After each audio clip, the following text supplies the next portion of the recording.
그럼 매불쇼의 분노의 역사 강사 백이성 선생님을 박수로 맞이해 주시길 바라겠습니다.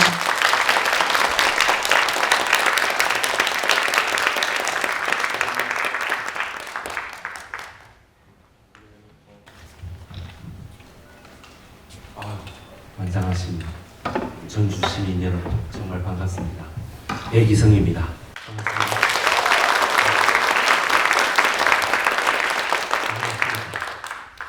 우리 전라북도 전주에 오면 제가 참 기분이 좋습니다.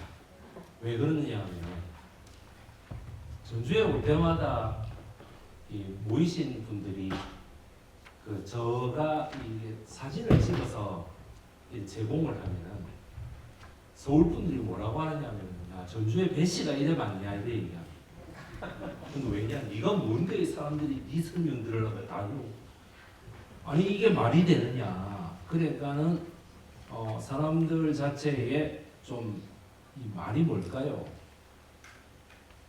아직까지도 설명회를 하면은 지인을 동원한다. 여러분 저를 미리 알고 계시는 분이 여기 계십니까? 저하고 개인적인 인간관계가 좀 있다든지 아무도 없죠? 예. 방금 들어오셨습니다. 개인적인 인간관계가 좀 있습니다. 저분하고. 예. 우리 김제역사연구소에서 우리 박찬희 님께서 와주셨는데, 우리 서성쌤께서도 와주시고, 김제역사연구에서 오셨습니다. 이분들을 제외하면은 아무도 저하고는 관계가 없습니다. 그렇죠? 예.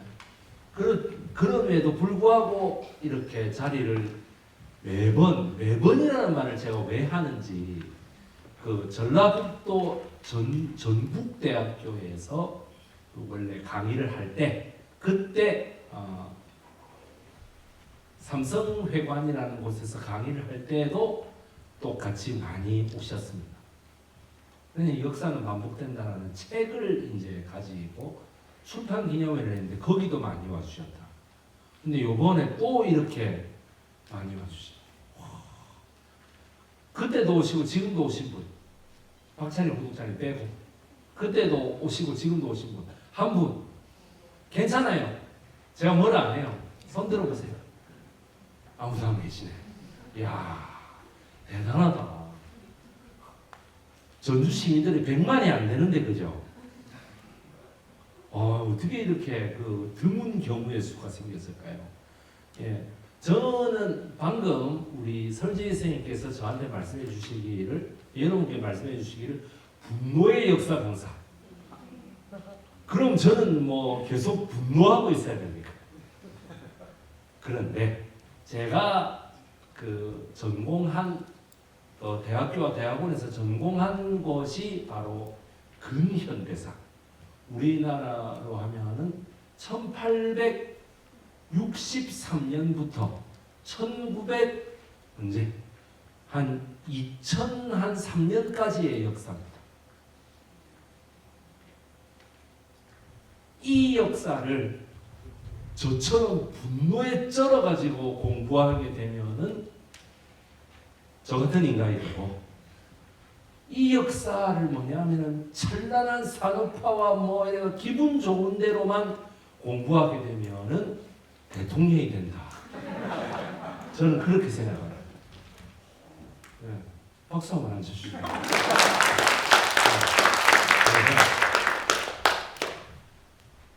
소리 잘 들어가고 있습니까? 예, 저 뒤에 치마를 입어 나가시는 제 와이프입니다. 예, 예. 소개해주지 말았고 지금 왜 소개를 하면 안 되는데? 좀 이해가 안 됩니다. 제모했나? 예, 저하고는 18년 동안 지금 아주 단란하게 싸울 때는 치고받고 이렇게 열심히 살고 있습니다, 여러분들. 그래서 전북인도 몰랐던 진짜 근현대사. 자, 지금 자기 나이가 80이 넘었다. 손 들어보십시오. 나는 80이 넘었어요. 손 들어보세요. 괜찮아요. 제가 뭐라 안 해요. 80이 넘었다. 손 들어보십시오. 예. 혼날, 왜 혼 안 내요? 왜 그래요? 아니, 아무도 안 계시죠. 사실 나이가 나이가 80이 넘으면 사실 이런데 기동하시기가 쉽지 않습니다. 예. 그리고 또 너무 밝은 조명 이런 것도 좀 한 10분만 지나면 견디기 어렵고 이런 게 있거든. 예. 자, 자기 나이가 70이 넘었다. 왼손 손 들어보시고 왼손. 야, 70이 넘었다. 70. 나는 나이가 70이 넘었다. 예. 네, 됐습니다. 내리십시오. 예. 이분들은 나갈 때 제가 우리 와이프가 담뿍 사랑을 담아드리도록 예. 왜 내느냐면 진짜 전북 근현대사는 나이가 만약 70이다 이렇게 되면은 이분들이 몇 년생이십니까? 70 이런 몇 년생이세요? 나이가 70이다. 45년생 이후 45년생이면 보자. 55 더하기 78이고 70이 될 것 같으면은 50? 한 4년? 5년? 이렇죠. 그러니까 6.25가 끝난 다음이다 이 말이에요. 그죠? 6.25 끝난 직후에 태어나신 분들이 지금 71세에서 72세. 자, 그러면은 나이가 80대라고 하더라도 자, 82세나 84세 정도가 사회적으로 기동할 수 있는 하나의 한계라고 봤을 때 그보다 조금 더 나이 많으신 분들에게 죄송합니다만은 우리가 인간적으로 84세가 넘어가면 이런 자리에 오기가 힘들어요. 그죠? 허리가 아파서도 못 앉아 있어요. 그러니까 84세라고 생각하면은 1950년 만약에 한국 전쟁이 터졌다 그러면은 한 10살 정도 됐다 그죠? 그러면 아직까지는 한국 전쟁에 대해서 생생한 분위기를 엄마 따라 피난을 갔다 하더라도 갔다 왔다 하면 기억에 다 잊어먹고 없습니다. 사람들 사이에서 피난을 갔다 왔기에 어땠다 하니까 그냥 그런가 보다 생각하는 거지. 자기가 주체적으로 뭔가를 하려고 주체적으로 뭔가를 움직이고 피난을 간다, 나무를 깎아서 어떻게 한다 이런 거는 최소 15살은 돼야만 할 수 있어요. 그리고 그쯤 나이가 돼야 자기 엄마 아버지가 이제 니도 뭔가 한 손 거들어라 해가지고 일을 시킵니다. 그전에는 일 안 하는 게 오히려 도와주는 거일 수 있어요. 일하다가 다치고 이럴 수 있으니까. 그렇죠? 예. 저항 일손이 부족하면 13살, 12살짜리도 투입하겠지. 그런데 그렇게는 잘 안 해. 예. 그러니까 15살이 되려면 6.25 전쟁이 딱 터졌을 때 15살이 되려면 몇 년에 태어나야 됩니까?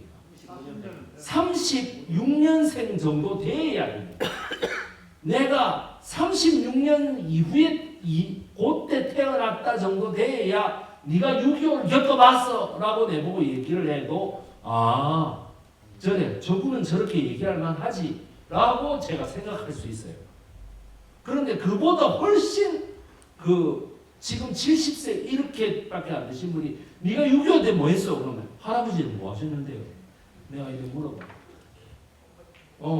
할아버지 뭐 하셨는데요? 그러면 할 말이 없어요. 왜냐하면 네가 6.25 때 뭐 했어? 이러면은 좀 찌그러질 줄 알았는데 오히려 세게 덤빌 경우에는 할 말이 잘 없어진다. 그러니까 35년생이 지금 살아계시면 몇 살 정도 됐습니까? 90? 그렇지. 90 한 너희 정도 안 됐나? 90 정도. 예. 그러면은 90 정도 되시는 분은 이 역사를 아십니까? 모릅니다. 90 한 4세 정도 되면은 이 역사를 아십니까? 모릅니다. 한 110살 정도는 돼야 이 역사를 아세요. 그런데 그분들은 이미 치매라든가 이런 거에 의해 가지고 다 기억이 지워진 상황입니다. 1932년부터 33년 사이, 1930년에서 35년 사이에 전라북도에는 과연 무슨 일이 있었는가? 내가 거기서 살았기 때문에 전혀 이런 사실은 모른다, 이런 사실은 없다라고 말하기 전에 한번 제 설명을 잘 들어보십시오. 살아있는 동안의 역사 강의해야 될 것 같다 그러면 조선시대는 아무도 강의하면 안 되죠. 그죠? 안 그렇습니까? 네가 6.25에 대해서 뭐라, 어휴, 그렇게 말할 것 같으면 2차 세계대전도 우리나라의 서양사 연구자들이 논문 쓰면 안 되죠. 2차 세계대전, 1차 세계대전을 우리나라 역사학자들이 뭐를 안다고 논문을 씁니까? 베르사유 궁전에서 무슨 일이 있었나 이런 걸 왜 했습니까? 그건 프랑스의 할아버지들이 와서 네가 1차 세계대전을 겪어봤어, 이게 말이 된다고 생각하십니까? 그죠? 예. 그러니까 그런 생각은 잠시 버려두시고, 그래서 제가 제목도 전북인도 몰랐던 진짜 전북 근현대사라고 이름을 달았습니다. 전북인도 제대로 모른다. 예. 우리가 살아있는 동안에 매우 이 극소하게 여겼던 역사, 아주 저건 별거 아니야 라고 여겼던 역사가 아주 알고 보니까 엄청 크게 되고, 우리가 되게 크다고 느꼈던 역사들이 오히려 줄어드는 그런 역사의 현장을 여러분께 좀 나름대로, 저는 부산 사람입니다. 예. 그리고 이 강의를 기획하신 아까 사회 보신 분도 부산 분이십니다. 예, 두 부산 사람이 강의하는 진짜 전라북도의 역사. 웃기죠? 진짜 전라북도의 역사죠. 자, 전라북도 지도 재원을 한번 볼까요? 여기 밑에 여러분 전라북도는 뭡니까? 일제시대의 전라북도입니다. 일제시대 전라북도인데 딱 하나 다른 게 있죠. 틀린 그림 찾기.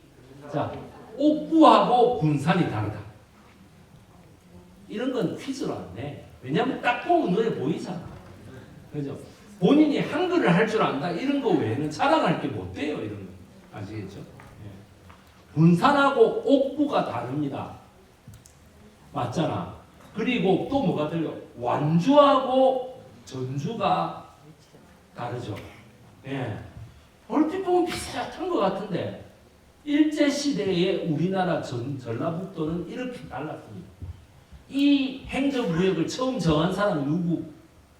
이 행정구역을 옥구, 전주 이런 식으로 정한 사람은 누구일까요?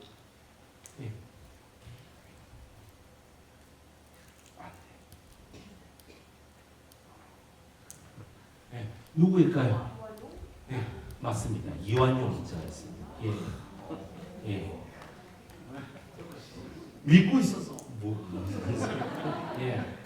1894년부터 1896년에 이르기까지 전라북도 관찰사를 지냈던 이완용이라는 인물이, 여러분들이 잘 아시는 그 이완용입니다.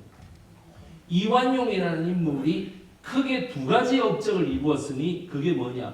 저 전라북도의 형태를 만들었다. 금산을 전라북도로 만들었다. 그 다음에 뭐죠? 전주를 완주하고 합쳤다. 그 다음에 옥구라고 하는 데를 하나 구했다. 무슨 소리냐? 옥과 금을 구하는 곳, 옥과 금을 채굴 광산을 하는 곳. 이 새끼 외국 나이를 할까봐 저런 자원을 다 해가지고 일본에 갖다 바치려고. 그죠? 전라북도 여가 참 좋은 곳이, 왜? 뜯어먹기 참 좋은 곳이에요. 이 말 아닙니까? 그 다음에 뭡니까? 전라북도 관찰사로서 했던 일, 자기가 근대적인 재판을 서울에서 시행하려고 하니까 딱 뭐를 했어요? 검사의 노릇을 했다 이 말이에요. 그래서 제1호 재판관으로 누구를 재판합니까? 해월 최시영 선생을 붙잡아다가 서울로 압송하죠. 그래서 사형을 구형했다. 예, 이거를 가지고 여러분 관보에는 순종실록에는 뭐라고 적혀 있어요? 뭐 이름도 모르는 이상한 애 둘이 올리나잖아. 그래가 그 둘이는 나는 제끼고 1호 검사 이완용이라 했더니 조선일보의 모 기자가 자기 유튜브 채널에다 뭐라 적어놨어? 백이성이 한자 읽을 줄 모르지 이래 적어놨어. 죽일 놈 자식. 안 그래놨습니까? 그죠? 예, 참으로 정말 여러분 혹시 조선일보 보시는 분 있으면 내일부터 그거는 개나 줘버리시기 바랍니다. 예, 정말 신문 같지도 않은 신문.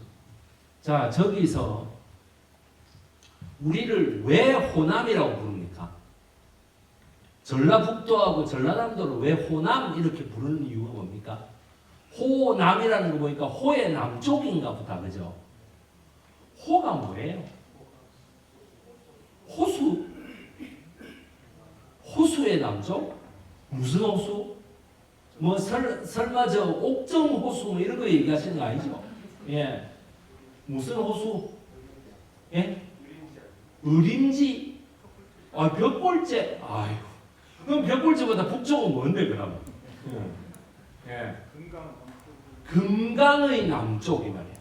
금강을 이완용이가 들어서기 전에는 뭐라고 불렀다? 호강이라고 불렀다 이 말이에요. 호강의 남쪽이다 이 말이에요. 호남. 이 호자 때문에 수많은 사람들이 호수의 남쪽이다 이러는데 아니요. 호강의 남쪽이다 이 말이에요. 아시겠어요? 예. 호강의 남쪽. 그래서 전라북도 익산과 전주가 하나의 고지대와 저지대의 차이를 보여주는 지역입니다. 여기까지는 고지대, 여기서부터는 저지대. 아시겠습니까? 예, 그래서 여기에 내장산, 그 다음에 모악산, 마이산, 대둔산 이런 지금도 그 아파트의 분여회에서 주마다 참 열심히 관광버스에 실어서 일요일 아침에 그죠? 7시에 다 모이라 그러면 꼭 한 2명이 7시 30분까지 안 옵니다. 아예 몸이 아파서 안 오면 속이나 안 뒤집어지겠는데 반드시 아이고 내가 뭐 때문에 늦었다고 해서 마지막에 일하고 탑니다. 그죠? 예, 그러면은 7시 15분경에는 그 국회의원, 그 다음에 해당 구청장 이런 사람들이 꼭 와가지고 마이크 붙잡죠. 아, 여러분 안녕히 다녀오시기 바랍니다. 나라의 경제가 어쩌고 저쩌고 이러면서 그 말 아무도 안 듣고 이제 퍼질러 자고, 예, 그러고 자기는 조직을 돌봤다 이러면서 시정 발표회에서 어디 가서 인사했다, 사진 찍으라. 예. 자, 그러면 위에 거는 지금의 전라북도가 되겠습니다. 근데 전주하고 완주를 보고 있으면 좀 답답합니다. 완주는 왜 저렇게 생겼는지 좀 볼 때마다 답답합니다. 완주는 이렇게 해가지고 진짜 무슨 전주를 이렇게 바치고 있는 것 같잖아. 예, 군산하고 김제가, 나는 처음에 김제에 갔을 때 김제에 바다 있다는 얘기 안 믿었대. 너무 논밭이어가지고 여기 바다가 좋아요 이러면 난 안 믿었어요. 거짓말하지 마라 그랬어요. 그래도 이제 바다를 보고 나서 제가 깊은 반성을 했습니다. 아, 이건 정말 내가 함부로 판단해가 될 문제가 아니구나. 정읍, 부안, 고창, 그리고 정봉준 장군께서 붙잡혀서 비참하게 돌아가신 순창이 되겠습니다. 고추장이 유명한 순창, 그죠? 그 다음에 이제 옆에가 조선 이성계가 왕업을 창업했다고 전해지는 남원, 그리고 그 옆에가 장수, 그리고 무주, 금산은 박정희 대통령이 다시 충청남도로 붙여 올렸습니다. 충청남도입니다. 지금은 금산이라는 데가, 그죠? 예. 나 금산이 고향이다. 손 들어보십시오. 나는 금산이 고향이다. 아, 고향이십니까? 예. 지금은 충남입니다. 예. 그렇습니다. 지난 무주, 임실, 인제, 정읍 뭐 지금하고 나머지는 크게 다를 게 없어요. 이렇게 동고서저, 이 동쪽은 이렇게 돼 있고 서쪽은 이렇게 돼 있다. 지금 이거를 설명하는 이유가 다 있어요. 여러분들 갑자기 정말 지리시가 이거 와 지리를 설명하노 이렇게 하지 마시고 1927년에 돌아가셨다고 전해지는 박준성이라는 분이죠. 이분은 전라북도 임실에 사시는 분인데 임실에서 무려 500만 도민들을 다 구출하시고 돌아가셨습니다. 33년도에 저는 돌아가셨다고 믿고 있는데 자꾸 전라북도 도지사가 편찬한 전북 호남 천년사에서는 전라도 천년사에서는 이분은 27년도에 죽었대. 원래 33년도에 죽은 걸로 생각됐는데 27년도에 죽었대요. 자, 여러분 전라도 천년사가 맞다. 손 들어보십시오. 맞다. 맞다. 자, 백이성 강사의 주장이 맞다. 손 들어보십시오. 예. 네.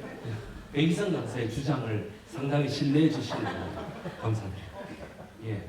우리 김제역사연구회는 당연히 제 주장을 신뢰하시죠. 아직까지는 어느 주장이 맞는지 안 맞는지 모르겠다. 손 한번 들어보십시오. 예. 나는 설명을 듣지 않았으므로 뭔지 모르겠다. 예. 모르시겠다. 그죠? 예. 뭔가 받아 쓰고는 있지만 나는 이 말을 100% 따라가지 않을 거야. 예. 할 수 없지 뭐.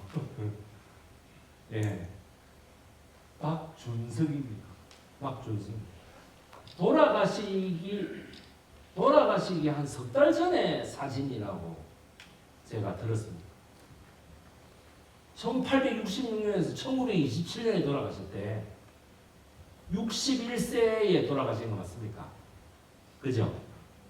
근데 이제 제가 생각하기에는 한 67세에 돌아가실 때 이렇게 생각하는 거 아니에요. 그죠? 예. 그럼 이분을 왜 27년에 죽었다고만 주장해야 될까요? 이런 경우 많아요. 여러분 1912년 4월 15일에 태어났다고 강력하게 주장하는 사람이 누가 있습니까? 이렇게 말하니까 아무도 모르죠. 38선 넘어가면 다 아는데. 김일서이라 하는 애가 하나 있어요. 예? 김일서이가 1912년 4월 15일에 태어난 거 확실해요? 1913년 아니야? 그걸 우리가 어떻게 하면 쉽죠? 1912년 4월 15일에 북대서양 한가운데서 물에 빠져 죽은 배가 이름이 뭐예요? 타이타닉이죠. 그래서 김일성이가 끝까지 지는 1912년 4월 15일에 태어났다고 주장하는 거 아닙니까? 자본주의의 그 무도한 괴물이 깔아앉고 자기가 태양처럼 떠올랐다. 그죠? 타이타닉이 깔아앉은 연도를 조작할 수는 없잖아. 그러니까 지가 태어난 해를 조작해야 되는 거 아니에요? 맞죠? 1913년에 무조건 태어나야 돼. 12년에 태어나야 돼. 김형직이하고 강반석이가 지를 13년에 낳았다는 사실은 전혀 중요하지 않아요. 아시겠어요? 네. 그거나 마찬가지죠. 독립운동가 잠 박준성. 자, 이분이 여기 제일 위에 보니까 뭐라고 적혀 있습니까? 한번 읽어보십시오. 민족대표 33인. 여러분 민족대표 33인이 누군지 다 압니까? 모르죠. 그런데 누군지는 모르는데 뭐야? 33인이 전원 변절했다 이런 말은 잘 알죠. 전원은 아니고 하여튼 대다수가 변절했다더라 이런 말은 잘 알죠. 그리고 어떻게 돼? 모 역사 강사가 한 말 뭐야 룸사롱에서 뭐 그죠? 예. 말도 안 되는 정말 희한한 소리. 룸사롱에서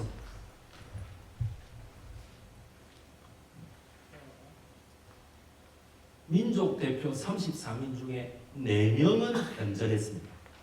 최린 하고 기독교 목사 3명 요거는 변절했는데 나머지는 아무도 변절하지 않았어요. 아무도 변절하지 않고 특히 33인 중에 이 사람도 있었다 이거예요.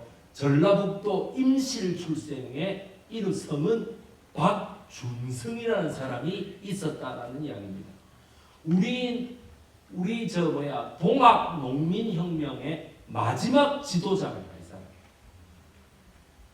이때까지 단 한 번도 민족 대표 33인이라고 말한 적도 없었고 33인에 누가 들어갔다고 말한 적도 없고 이때까지 제가 말이죠. 전라북도에 있는 많은 분들한테 박준성이라는 사람이 있다라고 내가 얘기를 해도 전라북도 사람의 반응이 뭔지 아십니까? 그런 사람이 있습니까? 그런 사람이 있어요. 아니 어떻게 그런 사람이 박준성이라는 사람이 있다고 아무리 얘기해도 모릅니다. 특히 자기 고향이 임실인 사람들이 물어봅니다. 배 선생님이 하는 모든 스토리의 대표 주자가 누구요? 박준성이라는 사람입니다. 우리 동네에 그런 사람이 있어요. 몰라. 더군다나 임실 군수가 이 사람을 알까요? 모릅니다. 전혀 모릅니다. 저를 보고 내가 모르니까 그죠? 실명을 까지 신민이라는 사람이에요. 예. 몰라요. 그런 거는 자기가 임실 군수로 선출되는데 하등에 중요하지 않다 이거야. 그런 거를 알아가지고 하면은 자 보세요, 여러분. 이런 동상도 하나 만들 수 있죠. 더군다나 제가 지금부터 하려고 하는 많은 이야기들을 가지고 얼마든지 스토리텔링이 가능하지 않습니까? 초중고에. 그렇지 않습니까? 더군다나 서울 재경 임실경 동호회 같은 데다가 얼마든지 고향 알리기도 할 수 있죠. 군수가 이걸 할 수 있는 게 얼마나 많은데 모른단 말이에요. 임실문화원에다가 제가 이 강의를 진짜 하고 싶어서 얘기했더니 임실문화원 사람들 뭐라고 얘기했게? 자 무슨 꿍꿍이가 있어갖고 오는 게 뭐죠? 제가 무슨 꿍꿍이가 있어요? 어떤 분이 그러대? 전라북 도의원 하고 싶어서. 저 부산 사람입니다.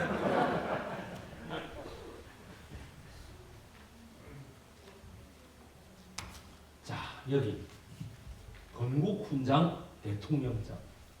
건국훈장 대통령장을 받았어. 누가 줬느냐? 박정희 대통령이 줬어. 줬는데 누군지 몰라. 전라북도에서 누군지 몰라. 여기 제사를 지내요. 이 제사를 지내는데 이분들이 박준성의 후손이라고는 하는데 후손이다라고 처음부터 내가 박준성을 기념해야 되겠다가 아니라 가만히 잘 살다가 야 네가 후손이란다 이래가 내가 후손이야? 이러고 나오신 분들이 있어요. 왜? 연금 준다니까. 아시겠어요? 그러고 전혀 안 어울리게 임금님 영의정 복장을 다 해가지고 제사를 지내고 있습니다. 천도교 도령의 후손인데 환장을 모르십니다. 6년 먼저 죽었다라고 하는 게 저는 도저히 믿겨지지가 않습니다. 자, 우크라이나, 카자흐스탄 1930년부터 35년 홀로도모르로 한번 가보겠습니다.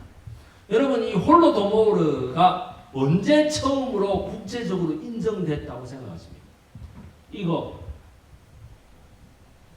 우크라이나에서 자그마치 350만 명이 굶어 죽은 사건. 정확하게 말하면 뭐야? 1000만 명이 굶어 죽은 사건. 1932년부터 식량 수탈이 본격화돼 가지고 35년까지 굶어 죽은 숫자, 우크라이나에서 굶어 죽은 숫자 1100만 명. 이거는 제 얘기가 아니라 소련이 2001년도에야 전 세계적으로 공식 인정한 숫자가 1100만 명입니다. 어떻게 이런 일이 1932년부터 1935년까지 도대체 세계에 무슨 일이 있었는가? 정확하게 말하면 1930년부터 점점 일이 끌어올라가지고 32년도부터 본격화돼서 32년, 33년, 34년, 3년 동안 집중 우크라이나에서는 곡물을 그리고 카자흐스탄에서 축산물 아시죠? 소, 돼지, 말, 양 등을 모두 뺏은 결과 우크라이나에서만 800만 명, 카자흐스탄에서 얼마? 350만 명. 그래서 우크라이나에서 가장 비옥하고 사람이 살기 좋고 가장 높은 인구 밀도를 자랑하던 어디? 돈바스라고 하는 도네츠크와 루간스크라고 불리는 그 지역에 그렇게 몰살당하고 나서 36년도부터 누가 들어왔어요? 러시아 애들이 거기에 집중 이주를 해가지고 어떻게 됩니까? 그 돈바스 지역에 전부 다 러시아 애들이 들어차 있으니까 이번에 푸틴이 어떻게 돼요? 거기에 러시아 애들이 많으니까 러시아의 나라를 세우겠다고 쳐들어온 거 아니에요. 이렇게 피눈물 나는 역사가 있다는 거 여러분들 알고 계십니까?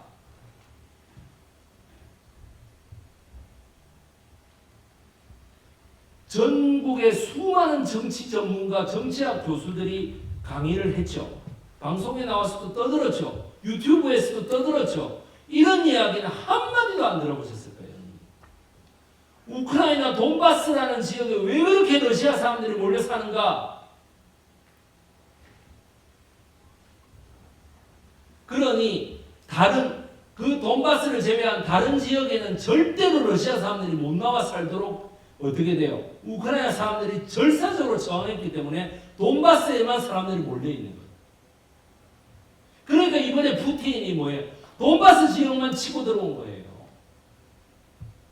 루간스크하고 도네츠크를 하겠다. 그 다음에 어떻게 돼? 또다시 이 귀리와 콩의 대표적인 지배지였던 크림반도도 몇백만 명이 굶어 죽었기 때문에 그 크림반도에도 어떻게 돼요? 러시아 사람들을 갖다 심었다. 스탈린이. 후르시초프가. 절대로 여러분들 이 부분에 대해서는 최근에 가장 두드러지는 뉴스이기 때문에 가장 하기 때문에 그거를 반드시 명심해 주셔야 됩니다. 자, 여기에 지금 있는 미스터 존스라고 하는 이 영화가 유튜브에 나와 있습니다. 이 우크라이나의 스탈린의 은폐를 까발리려고 했던 32년도에 영국의 웨일스의 기자인 가레스 존스의 일대기를 다룬 영화입니다. 여기 우크라이나의 대기근 사태가 잘 나와 있죠. 만주국을 한번 보시겠습니다. 전라북도 이야기를 하라고 했더만 뭘 자꾸만 이상한 얘기를 하고 있어. 이게 전부 다 관련 있는 얘기예요. 여러분 보세요. 만주국이라는 게 세워집니다. 일본 육군과 해군의 합작품이죠. 일본과 육군과 해군의 합작품인데 이때만 해도 국제연합이 아니라 국제연맹이었어요. 국제연맹은 미국은 참여를 못했지만은 영국, 이탈리아, 독일, 일본, 프랑스가 또 러시아가 상임이사국이었습니다. 이것이 만주 사변을 일으키면서 1929년도에 처음 본격화됩니다. 원래 만주를 침략해 들어가겠다는 거는 메이지 유신 이후에 요시다 쇼인이라고 하는 일본의 사상가가 이걸 치고 들어갔습니다만, 여기에 보시게 되면 난징 대학살부터 해가지고 쭉 다 나오죠. 요 만주국이 1932년도 2월 15일 날 세워지는데, 만주국이라고 하는 나라를 하나 세우면서 세계 대공황의 그런 그 불황으로부터 일본도 탈출하려고 했던 거예요. 탈출하기 위해서 만주국을 세우고 거기에 투자를 받아가지고 하겠다. 그런데 미국과 영국이 반대합니다. 하지 마라라고 얘기를 합니다. 왜? 저그만 그릇이다 이거예요. 건드리지 마라. 너희는 조선하고 대만을 먹었으니까 그걸로 끝내 라고 얘기했는데 말을 듣지 않죠. 마구 치고 올라옵니다. 그래서 국제연맹에서는 만주사변의 원인을 교사하기 위하여 영국 벵갈 총독을 지냈던, 인도 총독을 지냈던 데이비드 리튼이라는 사람을 보내가지고 이거를 실제 조사를 하게 합니다. 조사를 하는데 여기 요 세 명이 있죠. 잘 보세요. 이누카이 요시, 일본 수상입니다. 그 다음에 이노우에 준노스케, 일본의 대장성, 일본의 재정을 모두 담당하던 대장성. 그 다음에 단다쿠마, 뭘까요? 미쓰이 그룹 회장. 요 세 명이 밑에 적혀있는 날짜가 뭘까요? 32년 5월 15일, 32년 2월 9일, 32년 3월 5일. 모두 이때 총살당 날짜입니다.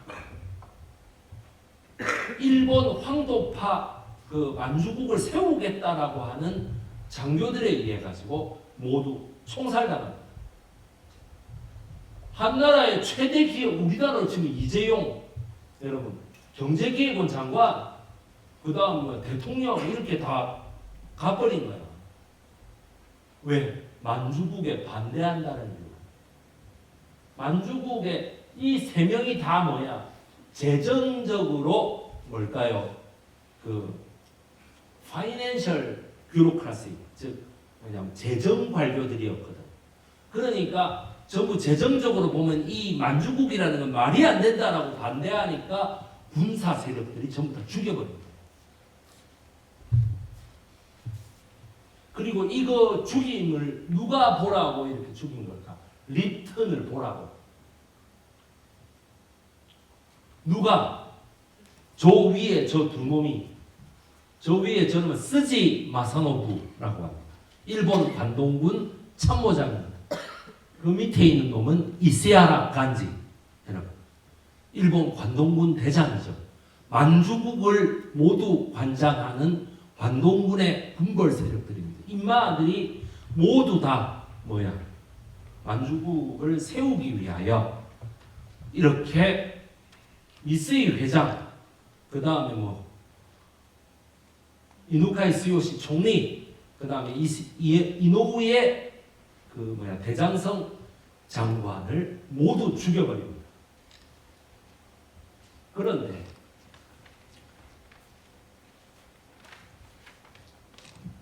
홀로도모르의 락이죠. 자 보세요. 1932년 1월 조사단이 결성돼요. 그래, 일본, 이탈리아, 독일, 영국, 미국, 그 다음에 일본과 중국의 옵저버 2명으로 해서 조사관을 한번 만들어 보자. 2월 29일 날에 일본을 방문합니다. 아라키 사다오, 이 사람이 지금으로 치면 혐한파의 대장입니다. 일본 극우파의 대장입니다. 그 다음에 단다쿠마, 이누카이 스요시, 이노우에 준노스케, 아까 다 죽은 사람이죠. 죽은 사람을 다 만나요. 죽고 나면 그 다음, 만나고 나면 그 다음 날 총살해버려요. 저 두 사람을 죽이고 5월 15일 날 이누카이 스요시 수상마저 황도파의 그 장교들이 죽여버려요. 이렇게 공포 분위기를 조성하는데, 그래서 리튼이 쫄아가지고 중국 방문을 합니다. 장제스, 왕징웨이, 장항량의 아들 장쉐량, 다 만나죠. 그리고 4월 20일 날 만주국의 푸이 황제를 접견하고 6월까지 4월, 5월, 6월 석 달 동안 조사합니다. 그리고 10월 2일 날 조사 보고서를 냅니다. 뭐라고 낼까요? 만주국은 불법이다. 만주국은 불법으로 건국된 나라이다. 이 조사 결과 하나를 내기 위하여 여러분 이봉창 의사가 32년 1월 5일 날 했던 게 뭡니까? 1월 8일 날 사쿠라 다몽에 천황의 그거에다가 폭탄 테러했죠. 그 다음에 4월 29일 날 또 누가 테러했어요? 윤봉길이 샹하이 사변을 일으킨 일본의 시라카와 요시노리를 향해서 수통폭탄을 던졌습니다. 그죠? 엄청난 일들이 이 32년 초반기에 있었던 거예요.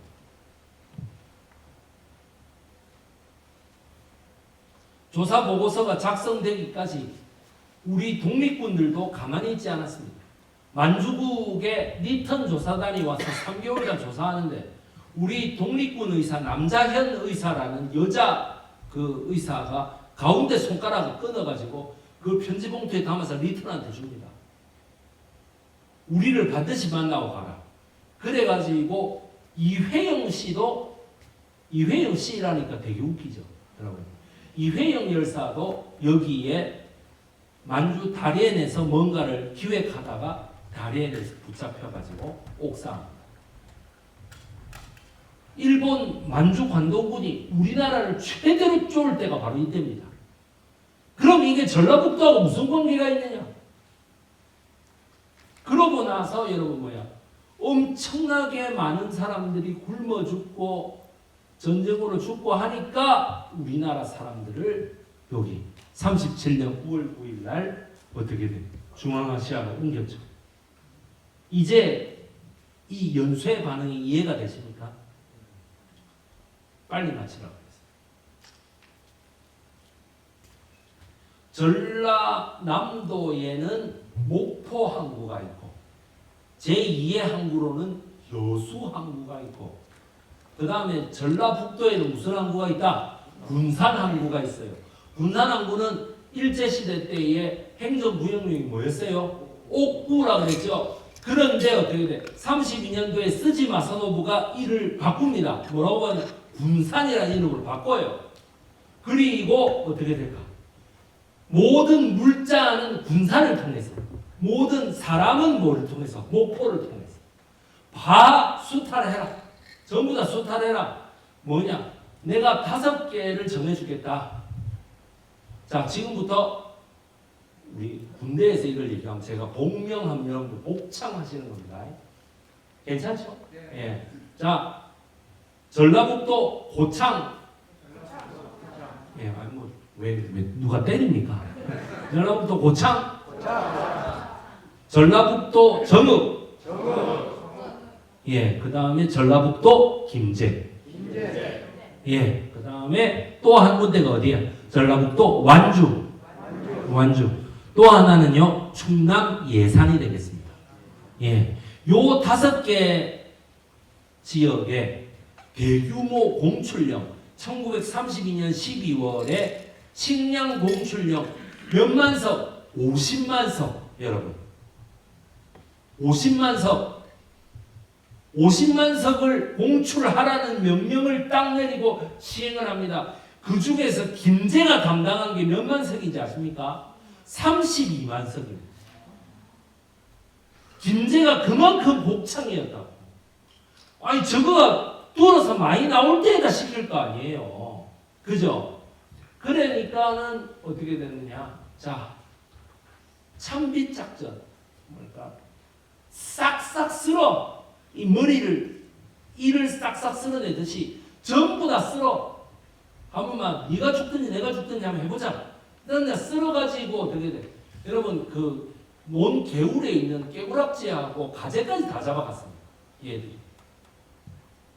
그렇게 해가지고 12월 달에 그 명령을 내려서 10월 달, 11월 달, 12월 달에 그걸 다 잡아가니 그러면은 이게 역설적으로 말씀 뭐죠? 다음 해에 심을 씨앗까지 어떻게 돼요? 싹 다 돼가지고 어떻게 될까? 여기 목포에서 군산에서 다롄 항구로 올린다는 얘기죠. 그죠? 그러면 어떻게 돼? 실사를 받을 때 나라가 아니다라고 했는데 거기에 뭐라고 되어 있나? 식량과 인구가 나라가 되기에는 부족하다라고 했으니 식량과 인구를 채우면 될 거 아닌가? 그러면은 어떻게 돼? 쓰지 마사노부의 계산은 다음과 같았습니다. 뭐냐? 간단한 해결 방법이 있다. 소련을 봐라. 우크라이나를 활용해서 모두 뽑아올리지 않느냐? 우리에게는 뭐가 있냐? 전라북도가 있다 이거예요. 전라북도 이놈들 말이지. 편안하게 곡식 추수하게 해놓으니까 맨날 갑오농민전쟁이나 일으키고 말이야. 갑오농민전쟁의 중심지가 정확하게 대한민국의 곡창지대다. 나머지 전부 다 쓸어라 이 말이죠. 그래 내를 보고 여기서 내년에 어떻게 살라고 그러냐. 그러면 못 살겠어? 그러면 뭐 다 만주국으로 끌어올린 거죠. 아시겠어요? 이제 이해가 되십니까? 여기에서 쓰지 마사노부가 보기에 매우 못 살고 이상한 동네로 쳤던 게 두 동네가 있습니다. 뭘까? 임실과 진안입니다. 예, 임실과 진안입니다. 그래서 임실과 진안은 전혀 털지 않았습니다. 그런데 이게 결정적인 실책이 됩니다. 자, 여러분 보세요. 우크라이나 전역에서 곡식을 쓰니까 몇백만 명이 죽었다 그랬죠. 그래서 어떻게 돼? 쓰지 마사노부가 옳게 잘 됐단 말이지. 전라북도에서 이렇게 해가지고만 전부 다 쓸어버려야 된다 했는데 34년도에 쓰지 마사노부와 이시하라 간지가 다음과 질문합니다. 그래 몇 명이나 죽었느냐? 죽었느냐? 뭐라고 대답합니까? 죽긴 누가 죽어요? 아니 아무도 안 죽었는데. 아니 왜 그럴 리가 있나? 이렇게 엄청나게 뽑아 올렸는데 인력도 이렇게 수탈했는데 어떻게 아무도 안 죽을 수가 있나? 글쎄요. 왜 안 죽었을까요?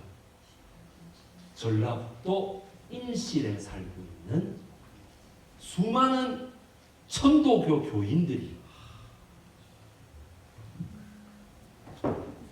이걸 한번 보십시오. 고구마, 고메. 우리 경상도 사람들이랑 고메라. 이거를 네 글자로 뭐라고 하냐? 구황작물이라고 합니다.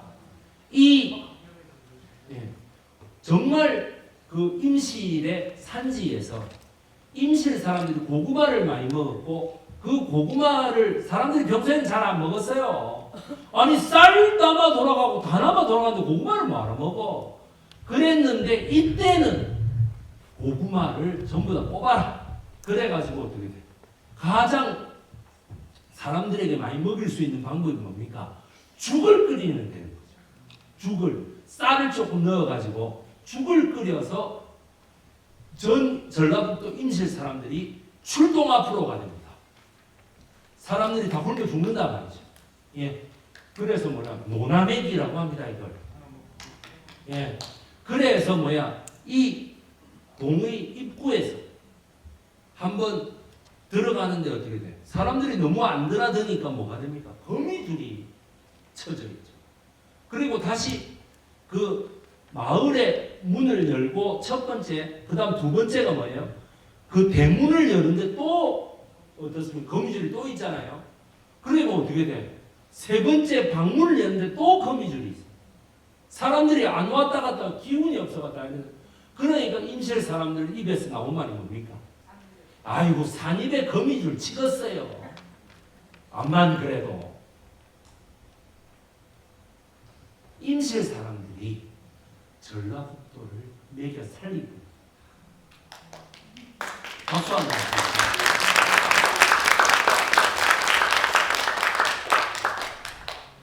전라북도 임실은 정말 저는 이 국민들 자체가 1930년도에 한 20살 정도, 한 30살 정도 되는 국민들 자체가 저는 다 표창을 받아야 된다 이렇게 생각합니다. 우리나라를 여러분들 잘 생각해 보세요. 우크라이나처럼 진짜 쓰지 마사노부의 흉계대로 한 300만 명이 굶어 죽었다 하면 우리나라는 없습니다. 나라가 없어지는 거예요. 300만 명, 500만 명 굶어 죽었다. 그냥 없어지는 거예요, 나라. 없어지라고 그놈들이 그렇게 한 거예요. 이런 진실을 아는데 제가 화를 안 내고 배기겠습니까? 여러분들에게 화를 내는 게 아니고, 그죠? 자, 박준성 씨는 27년에 죽었을까요? 33년에 죽었을까요? 33년에 죽었다. 손 들어보십시오. 예. 아직도 전혀 설득이 안 됩니다. 아직도 설득이 안 됩니다. 어머, 이야, 저분 철옹성이네. 처음에는 시험에 나오면 그러니까 이게 문제다. 27년이라고 하지만은 백이성 강사는 33년이라 하더라. 그러면 아마 학교 역사 선생님이 백이성이 누군데? 라고 얘기해요. 그 얼마 뭔데? 라고 얘기해요. 그러니까 제가 그 서울에 저기 강남역에서 바쁘게 걸어가고 있는데 실제 2년 전에 있었던 일입니다. 뒤에서 막 선생님 하면서 누가 와요. 근데 나를 부르는 소리인지 모르잖아요. 그러니까 백이성 선생님 맞으시죠? 이라고 교복만 보면은 딱 어느 여자고등학교인지 나오잖아요. 아주 유명한 여자고등학교예요. 그 여자고등학교에 학생 하나가 저에게 이렇게 선생님 때문에 시험이 망쳤어요. 아니 왜 그래?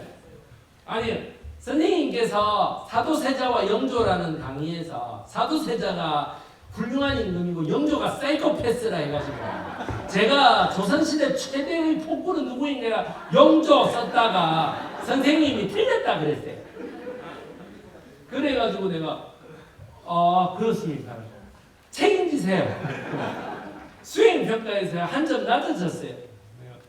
너무 미안하잖아요. 그래서 내가 이제 그 선생님한테 이메일 주소를 그 학생한테 물어가지고 제가 대신 메일을 썼습니다. 그런데 그 메일을 읽기는 읽었는데 2년이 지난 지금까지 답이 없습니다. 선생님, 그리고 그 선생님이 유튜브에서 보고 그렇게 썼다 하니까 그 선생님이 그 학생 보고 유튜브에서 그렇게 말하는 놈들 전부 다 정신 나간 미친놈들이야 라고 얘기했다는 거야. 그래서 내가 선생님 저는 정신 나간 미친놈이 아닙니다 라고 썼는데 막 그러고 나서는 아무런 답이 없어요. 그 학생이 맞게 됐느냐 안 맞게 됐는지도 모르겠어요. 그러니까 뭐냐, 오직 하나의 답만을 적게끔 만드는 게 나는 문제라고 봐. 답을 여러 개 적어보고 근거가 있으면 거기에다 공표를 주든지 세모를 주든지 해야 되는데 틀렸다고 할 것까지는 뭐 있습니까? 안 그렇습니까? 그죠? 예. 여기 제일 마지막에 한번 보세요. 동학의 발상지로 탄압하고 근원을 없애버리려고 했던 일제의 간악한 술책을 동학 공동체 정신으로 이겨낸 위대한 성리다. 임시라면 여러분들이 치즈로 많이 알고 계시는데요. 치즈가 아니고 정확하게 얘기하면 치즈는 1954년도에 그 벨기에 사람 지정환이라는 신부님이 오셔가지고 만든 거죠. 그 장치입니다. 네, 여러분들 아세요? 네. 1960년 7월 19일, 1964년 11월 9일 일본 내각 총리 대신 이케다 하야토, 저 왼쪽에 있는 사람이 이케다 하야토, 오른쪽에 있는 사람이 기시다 후미오 현 일본 총리죠. 자, 일본 대장성 오쿠라쇼의 철옹성입니다. 일본 대장은 도쿄대학교 상업대학을 나와가지고 일본 대장성에 일했던 아주 최고의 일본 관료죠. 그런데 어떻게 돼요? 일본 재무 및 현금 동원 능력 1위입니다. 1위. 이러니까 뭐가 돼? 굉지회라고 하는 일본 자민당 최대 계파의 수장입니다. 일본 재벌들로부터 돈 좀 필요하다가 돈 모으는 능력 이겁니다. 이거. 그러니까 뭐야? 정경유착의 1인자죠. 그죠? 그래서 뭐야? 전라북도를 소탄하는 데 앞장섰던 사람. 1966년 한일 기본 조약을 맺을 때 그것을 철저하게 계산했던 사람. 정작 지는 죽고 없었어. 66년도에 지는 암에 걸려서 죽고 없었어요. 그런데 어떻게 돼? 그 전에 틀을 완벽하게 만들어 놓고 갔다. 자, 이 굉지회가 주장하는 게 뭡니까? 일본 자민당 파 안에서도 유일하게 뭐를 주장합니까? 두 가지가 특이하죠. 1. 뭐야? 일본의 각종 공업 용수 그리고 방사능 폐기물은 바다에 직접 버려야만 경제적으로 유익하다. 그죠? 두 번째 뭘까? 두 번째 뭘까? 환경재앙을 주장하는 놈들은 전부 빨갱이다. 그래서 1955년 미나마타 일본 구마모토 현의 미나마타 현에서 발견했던 미나마타 병이라는 환경재앙병이 있었는데 이 재앙병에 그 사람들을 전부 다 빨갱이로 몰았습니다.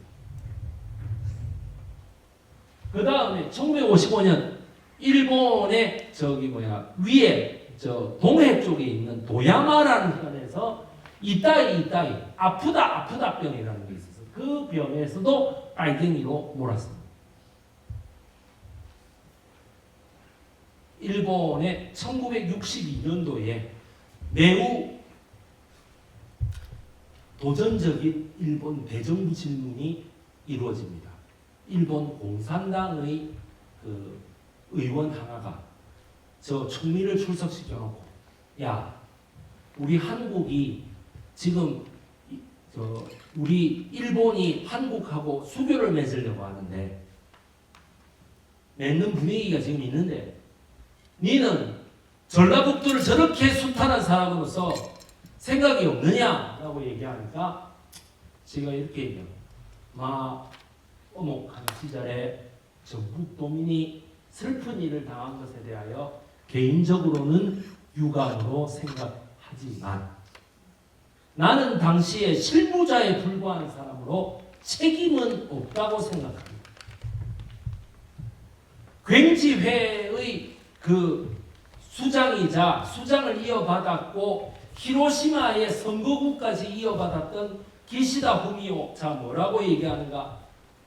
7일 방한한 기시다 후미오 일본 총리가 윤석열 대통령과의 정상회담 이후 가진 공동 기자회견에서 일제강점기 강제징용 피해자와 관련해 당시에 혹독한 환경에서 많은 분들이 매우 고통스럽고 슬픈 일을 겪으셨다는 것에 대해서 가슴이 아프다. 다를 게 없죠. 똑같이 인마들은요 똑같은 대본이 있는 거예요. 굉지회가 일본의 수상이 됐다고 했을 때 저는 이 후쿠시마의 오염수는 바다에 바로 버려지겠구나 라고 제가 확신을 했습니다. 그리고 어떻게 돼? 환경재앙을 주장하면 전부 다 빨갱이로 몰아붙이겠구나. 그대로 됐습니다. 그리고 히로시마 미나미 선거구를 그대로 물려받은 것을 보고 야 기시다 이놈 진짜 지독한 놈이로구나. 제가 그 생각을 했어요. 그래서 여러분들 아는 만큼 보인다는 거예요. 아는 만큼. 많은 분들이 저에게 얘기합니다. 역사를 하면은 근현대사를 하는 것보다 고대사를 하는 게 훨씬 인기를 끌 수 있지 않겠느냐. 그런데 그분들보다 제가 더 인기가 높습니다. 그죠? 근현대사만 해도 할 것 천지빛깔입니다. 그죠? 오늘 제 설명을 한번 들어보시고 여러분 임실 사람들 그리고 지난 사람들에 대해서 좀 미안한 감정 안 드세요? 임실 사람들하고 지난 사람들은 그 시절에 수많은 사람들이 전라북도 전역으로 흩어졌습니다. 그리고 임실 사람들과 지난 사람들은 실무자 이케다 하야토 그 다음에 실제 그 아이디어를 낸 쯔지 마사노부에 의해 가지고 전부 35년 36년에 강제징용을 집중적으로 당하고 고구마마저 전부 다 뽑혀버림으로써 보복을 당했습니다. 그래서 그 사람들이 34년 35년에 목포를 통해서 빠져나가면서 여러분 목포를 통해 빠져나가면서 그 원수 같은 그 얼마나 가기가 싫어요. 가기 싫은데 억지로 끌려가야 되는 거기서 끌려가가지고 불렀던 노래 뭡니까? 사공예 뱃노래 가물거리면 하는 노래가 그래서 나왔던 거예요.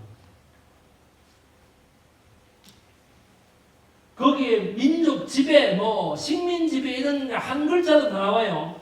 왜? 나오면 못 부르니까. 그런데 그 곡조를 따라 가보시면은 엄청난 슬픔이 거기에 있는 거예요. 전 세계로 퍼진 겁니다. 그래서 임실 진안에 지금 뭐야? 지금 인구수가 2만 명도 안 되잖아. 2만 명도. 여러분들은 임실 진안을 업수이 여기고 사실지 모르겠는데 저는 진안군에 한 번도 안 가본 사람으로서 매우 존경스럽습니다. 가기가 힘들어. 고등학교 때 마리산을 수학여행 때 한 번 아무것도 모르고 가본 거 외에는 단 한 번도 없습니다. 저는 진안군에 상이암이라는 데가 있다고 그렇게 좋다고 말로만 들었지. 왜? 제가 다 답사를 할 기회가 있었어요. 답사를 다 할 기회가 있었어요. 이번에 작년에 있었어요. 작년에 있었는데 제가 매불쇼에서 좀 분노하는 역사 강사를 해가지고 이렇게 히트를 치고 이래가 있는데 뭐야. 한 단체가 저에게 전라북도청에서 유튜브를 찍는데 진안하고 임시를 찍으려고 합니다. 야, 이건 하늘이 내린 기회다 라고 내가 준비했다가 뭐야. 전라북도 도지사가 백이서희가 강의한다는 소리를 듣고 리젝트 시켰어요. 왜? 전라북도 도지사가 내려고 했던 게 전라도 천연사거든요. 이런 내용 하나도 없는. 그래서 뭐야. 그런 내용은 말 안 해야 될 건데 임마 이거 와봤자 뭐라고 얘기할지 뻔하다 해가지고 리젝트 시켜버렸어요. 그럼에도 불구하고 우리 국립문화유형문화유산에서는 이 강의를 정말 용감하게